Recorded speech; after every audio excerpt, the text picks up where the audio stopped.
इसके अलावा सर पृथ्वीराज चौहान जो कि 1179 में हुए हैं, वो भी काफी उन्होंने भी ऐसे ही दिव्यता की खोज में या अंगों से बाहर निकलकर अपनी योग्यता सिद्ध की, जो कि काफी प्रेरणादायी है। उसके बारे में भी बताइए सर। पृथ्वीराज चौहान तो बड़े ही पराक्रमी राजा, बचपन से ही बड़े पराक्रमी राजा, जिनके हारने से मोहम्मद घोरी ने इन्हें हराया था। 17 बार हारा था जी। लेकिन वही जयचंद जो कि उनका चचेरा भाई था वापस बुला लाया, है ना। राम जी को रावण बताता है ना कि एक वजह से तू जीत गया, कि तेरा भाई तेरे साथ था और मेरा भाई मेरे साथ नहीं था। वही पृथ्वीराज चौहान के साथ भी हुआ कि उनका चचेरा भाई जयचंद मोहम्मद घोरी को, जो कि 17 बार हार चुका था, जिसे कि माफी दी जा चुकी थी, जैसे माफी, हाँ, गर्दन नहीं काटा था ना उसका, वो क्यों नहीं काटा था। हमारी अपनी धारणा है कि शरीर तो वाशांसी जीर्णानि यथा विहाय, जिस तरह से पुराने वस्त्र को छोड़कर नवानि घृण्याति नरोपराणि, नए वस्त्र पहन लेता है, वैसे ही व्यक्ति, वैसे ही तथा शरीराणि विहाय जीर्णानि, उसी तरह से पुराने बूढ़े शरीर को छोड़कर नवानि घृण्याति, क्या अन्यानि, क्या कुछ तो घृण्याति नवानि देह, आत्मा नए शरीर को ग्रहण कर लेता है। तो भाई शरीर को मार देने से तो संस्कार खत्म नहीं हो जाते हैं, इसलिए 17 बार। कोई पूछेगा क्यों माफ कर दिया भाई जी, क्योंकि हमारी मान्यता कभी भी इन अंगों में थी ही नहीं। हमें पता था कि अंदर का आदमी अगर बेहतर हो जाए तो बेहतर हो जाएगा। ये सिर्फ हम अपने लिए नहीं मानते थे, ये दूसरों के लिए भी हम मानते थे, इसलिए मौका देते थे।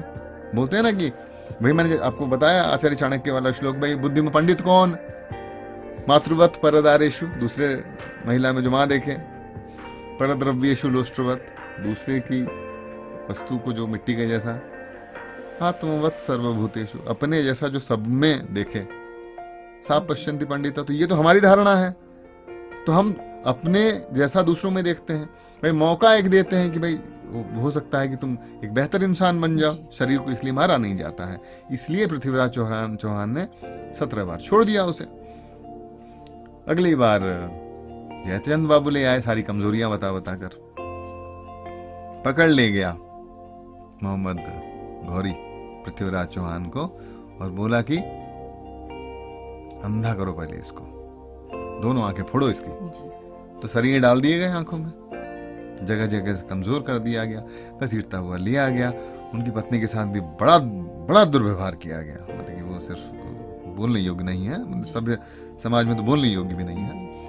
उनको ले आया गया, साथ साथ उनका एक सेवक कवि था, चांद बदरी नाम था उनका, और वो भी साथ साथ चल रहा था। तो बैठा हुआ अपने सिंहासन के ऊपर क्या था, एक खुले मंच में दरबार में बैठा हुआ था, एक ऊंचा सिंहासन पे, और बोल रहा था कि बस इसकी हत्या करेंगे यहीं पे सबके सामने। लोग सारे के सारे खड़े थे और सुल्तान बोलता है कि मैंने सुना है कि तू शब्द भेदी चला लेता है, मैं देखना चाहता हूं। जैसे दशरथ चलाए थे ना शब्द भेदी, श्रवण कुमार को तीर लग गया था आकर, तो वैसे शब्द भेदी चला लेते थे पृथ्वीराज चौहान, तो मैं देखना चाहता हूं कैसे। तो चांद बदरे जो उनके कवि थे वो बोले कि लेकिन सम्राट, ये तो खुद एक राजा हैं, और इस तरह का आदेश अगर आप दें तब ये शब्द भेदी चलाकर आपको दिखाएंगे। सम्राट बोले ठीक है, खड़ा करो। खड़ा किया गया, हाथ में तीर धनुष दिया गया। जब हाथ में तीर धनुष दिया गया उनको और खड़ा किया गया, तो चांद बदरी एक दो पंक्तियां बोल जाता है कि 4 बांस 24 गज, 4 बांस 6 फीट के 4 बांस हो गए, 24 गज यानी कि डिस्टेंस है, एक हाथी कितना गज होता है, 4 बांस 24 गज, अंगुल अष्ट प्रमाण, 8 उंगली की ऊंचाई में, ता ऊपर सुल्तान है मत चूको चौहान। तो इशारे में बता गया कि कितने दूरी और कितने ऊंचाई पे सुल्तान है। सुल्तान ने बोला हुक्म चलाओ तीर। तीर चलाया, भेद गया उसको सीधा सीधा। तो इन अंगों के बाहर भी कोई ना कोई साधना तो की होगी पृथ्वीराज चौहान ने। जी बिल्कुल। तो ऐसे रहे हमारे पृथ्वीराज चौहान, जिन्होंने की भरी सभा में मोहम्मद गोरी के प्राण ले लिए थे। जी सर, राम जी की और ये जयचंद के ऊपर तो ये घर का भेदी लंका ढाए और जयचंद बिल्कुल की कहावतें काफी प्रचलित है हमारे हिंदुस्तान बिल्कुल में। बिल्कुल बिल्कुल बिल्कुल, विभीषण होना और घर का भेदी लंका ढाए। हाँ सर, ये एक सवाल था कि पृथ्वीराज क्या इतने बलवान थे कि उन्होंने बिना किसी हथियार के शेर से लड़ाई की और उसे मार दिया? देखिए, बलवान, जो ये बल वाली जो बात होती है ना, वो अगर आप अभी का वेस्टर्न फिलॉसफी देखें तो वो शरीर को ही सब कुछ मांगता है जी। पर अगर आप योगिक सिद्धांत में देखें या भारतीय पक्ष देखें, शरीर के 5 अंग रूप होते हैं।